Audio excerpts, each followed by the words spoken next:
Welcome to Sweet Life Beat Life. We hope this video helps. In this video, I will show you how to change a Honda Accord key battery. It's a simple process that you can easily do yourself in just a few minutes. First, you'll need a small flathead screwdriver and a fresh CR1616 battery. Make sure your area is well lit and clean so you can clearly see what you're doing. Let's get started. Now, let's open up the key fob. Look for a small slot, usually on the side of the fob. Gently insert your flathead screwdriver into this slot.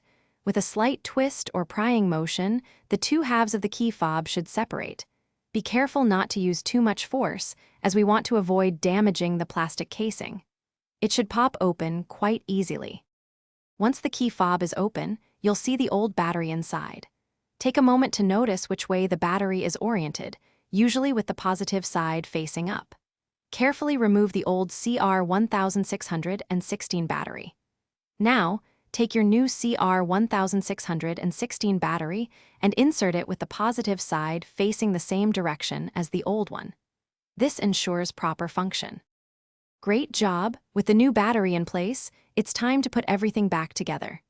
Align the two halves of the key fob carefully and press them firmly until you hear a click, indicating they are securely fastened. Finally, head over to your Honda Accord and test the key fob. Make sure all the buttons, like lock and unlock, are working perfectly. You're all set. Thanks for watching. Consider subscribing if we helped you.